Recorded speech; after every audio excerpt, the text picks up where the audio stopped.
Bonjour, je m'appelle Jake, ou Fray Couture, et je serai votre professeur de chapellerie dans cette formation. Mon objectif lors de cette formation est de vous donner à la fois des bases, mais également des techniques un peu plus rares et plus difficiles à trouver, pour créer avec le moins d'outils possible, chez vous, comme vous pouvez le voir, je suis d'ailleurs chez moi, votre chapeau sur mesure. Ce chapeau doit correspondre à la fois à vos goûts, votre style, mais également vos mensurations, et je vous apprendrai tout ça lors de cette formation.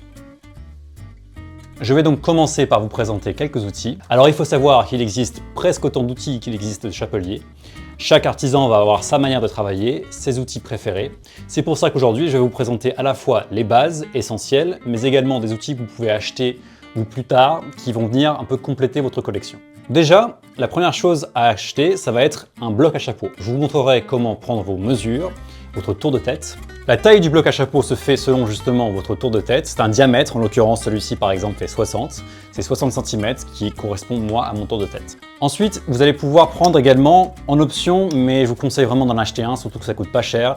C'est une base ou un support pour bloc sur lequel nous allons pouvoir justement venir imbriquer notre bloc pour pouvoir travailler plus facile. Ces bases-là coûtent environ 20 €. Pour les blocs, vous en avez dans différentes matières, mais moi je vous conseille vraiment le bois, c'est ce qui va être le plus durable. Vous en avez pour environ une centaine d'euros. Le deuxième outil essentiel au travail du feutre, car aujourd'hui nous allons créer un chapeau en feutre, ça va être une centrale vapeur. Si jamais vous n'en avez pas, parce que ça peut être assez coûteux, vous pouvez également vous servir tout simplement votre bouilloire, tant que vous pouvez bloquer le petit levier qui permet de faire de la vapeur. Ne vous servez surtout pas d'un fer à repasser avec de la vapeur, la pression ne sera pas suffisante, ni d'un steamer. L'outil dont nous aurons ensuite besoin plutôt vers la fin de la formation, ça va être un ébauchoir, ça nous sert à faire le bord propre sur votre feutre que nous allons devoir recouper. Idem, vous pouvez en trouver pour tous les prix, en l'occurrence celui-ci, il me semble que je l'ai payé 180 € que j'ai trouvé sur Etsy. Quelques petits outils dont vous aurez aussi besoin, une paire de ciseaux pour couper tout ce qui est ruban, fil, etc. Une pince.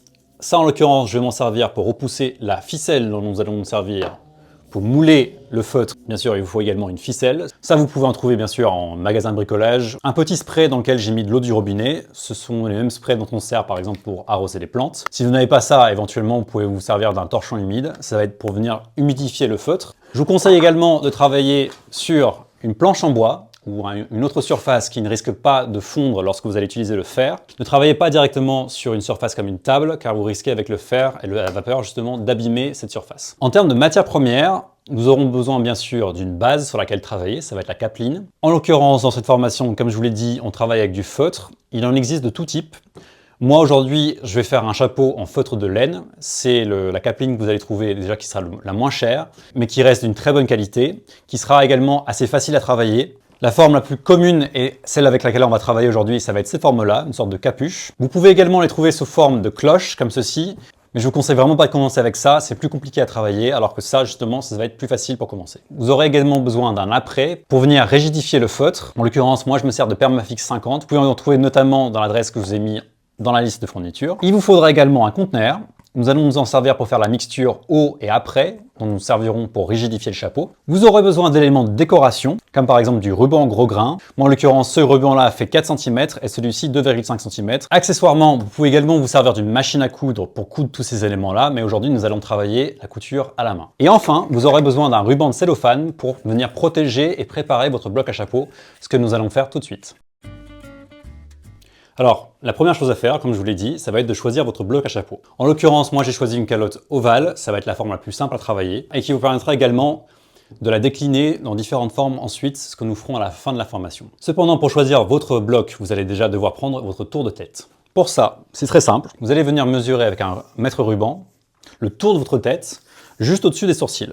Je prends donc la mesure au point le plus large de mon crâne. Alors je connais déjà mon tour de tête, mais en l'occurrence c'est 60, et c'est ça qui va vous donner le diamètre et la taille de votre bloc. Petite note cependant par rapport à ça. Ce que nous allons voir, c'est également comment réaliser l'entrée de tête de votre chapeau. Donc c'est ce ruban que nous pourrons voir ici à l'intérieur du chapeau qui va venir protéger le feutre lorsque vous allez suer par exemple.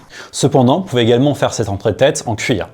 Si c'est le cas, il faut que vous le preniez en compte dans l'épaisseur de votre bloc. Donc par exemple, moi je fais du 60, si je voulais faire une entrée de tête en cuir, il faudrait que je rajoute environ 1 cm, je prendrai donc une taille de bloc de 61 cm. Aujourd'hui, par contre, nous allons voir tout simplement la pose d'une entrée de tête en ruban.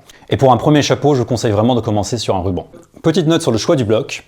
En fonction de la forme que vous allez choisir pour mouler votre chapeau, pouvez nécessiter plus ou moins de hauteur. Alors les blocs, bien sûr, ont, comme je vous l'ai expliqué, un diamètre, mais ils ont également une hauteur. Généralement, c'est une hauteur standard. Moi, en l'occurrence, c'est un bloc qui fait 13 cm de haut. Pour cette forme-là, c'est suffisant. Par contre, il y a des formes qui nécessitent plus de hauteur, comme par exemple 15 cm. Vous pouvez donc acheter en supplément un formilion, ça coûte environ une vingtaine d'euros. Bien sûr, il faut que vous preniez la même taille, la même forme que votre bloc, et ça vient se rajouter à l'aide de tiges ou de vis en dessous de votre bloc. Nous allons donc maintenant préparer notre bloc pour le protéger. Ce n'est pas essentiel, vous verrez beaucoup de chapeliers qui ne le font pas. Cependant, ce qui risque d'arriver, c'est qu'en fait, la teinture que vous avez sur votre feutre, si vous travaillez par exemple avec du noir, risque en fait d'éteindre justement sur le bloc, de tacher en fait le bois. Et ensuite, à son tour, quand vous allez travailler par exemple un feutre plus clair, vous risquez de tacher le feutre. Pour ça, moi j'utilise tout simplement du cellophane et je vais juste venir envelopper mon bloc. Vous n'avez pas besoin d'être extrêmement précis ni propre, mais tout de même essayez de rester le plus plat possible, qu'il n'y ait pas d'amas de plastique qui risque de créer des bosses lorsque nous allons venir mouler le feutre. Je m'assure que j'ai bien recouvert tout mon bloc. Et ce que vous pouvez éventuellement faire, c'est prendre du scotch. Alors ça peut être du scotch de déménagement tout simplement. Et vous venez envelopper la base de votre bloc pour fixer le tout en place. Encore une fois, le but ici est de créer le moins d'épaisseur possible, donc un tour suffit largement. Voilà, une fois que vous avez enveloppé votre bloc, vous pouvez venir recouper l'excès de plastique et nous pouvons passer à l'étape suivante, l'apprêtage du feutre. Alors l'avantage de cette étape-là, c'est que vous pouvez le faire assis dans votre canapé par exemple, devant un film. Il va vous falloir bien sûr votre capeline, donc qui sera ici non apprêtée. Comme vous pouvez le voir, elle est très malléable. Si on travaillait directement sur cette base-là, on aurait en fait un chapeau qui ne tiendrait absolument pas sa forme. Il faut donc le rigidifier. Ça, on va le faire par l'intérieur du chapeau, ça c'est très important, vous ne le faites pas par l'extérieur. Et on va créer une mixture à partir donc de l'apprêt, dont je vous parlais avant, donc ici c'est du Permafix 50, et un peu d'eau. Alors ça c'est pareil, tous les chapeliers ont leur propre recette. Moi, pour une question de simplicité, et parce que je trouve que c'est ça qui marche le mieux pour moi personnellement, je vais juste prendre un tiers d'eau dans mon petit récipient, entre un tiers et la moitié environ, et ensuite je vais mettre donc les 2 tiers restants. Alors il faut savoir que moi j'aime bien les chapeaux bien rigides. Si vous voulez un chapeau un peu plus souple, par exemple une grande capeline, vous pouvez faire moitié-moitié. Une fois que vous avez réalisé votre mixture, vous allez prendre votre éponge, de préférence propre, vous allez la tremper dans la colle et l'eau, et vous allez venir délicatement l'appliquer sur le chapeau. Alors, pour vous montrer, ce que je ne fais, c'est que je ne frotte pas nécessairement. Vous pouvez, c'est pas très grave, mais moi je vous conseille vraiment de venir l'appliquer comme ça en tapotant.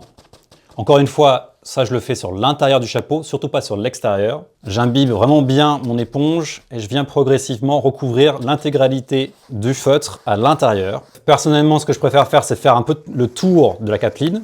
Donc appliquer une couche de la mixture et ensuite repasser dessus plusieurs fois. Jusqu'à ce que j'ai quasiment épuisé mon stock ici d'après. Alors ici j'en ai mis beaucoup en l'occurrence. Je ne vais pas avoir besoin de tout ça, mais j'ai quand même essayé d'épuiser la majorité. Si vous en reste, au pire, vous pourrez toujours la mettre de côté, vous en servir pour un prochain chapeau. Vous pouvez également acheter de l'après sous forme de spray. Personnellement, j'en me suis jamais servi, mais je sais que ça marche pas mal aussi.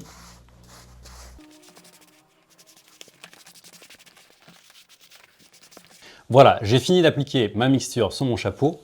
Comme vous pouvez le voir, on ne la voit pas.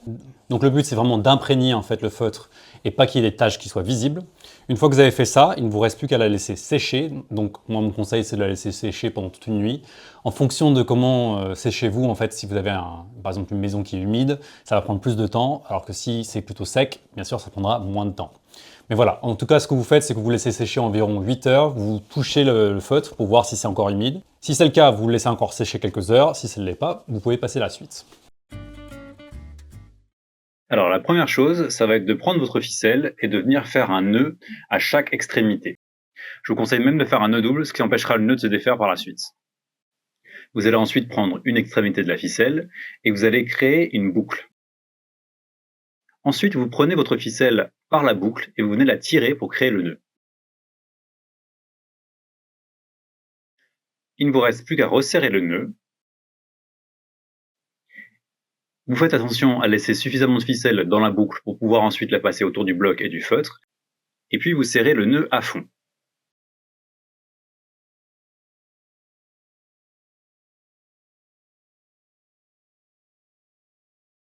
Une fois que vous aurez bien réparti votre ficelle, vous aurez votre nœud de chapelier qui sera prêt à être utilisé sur le bloc et sur le feutre.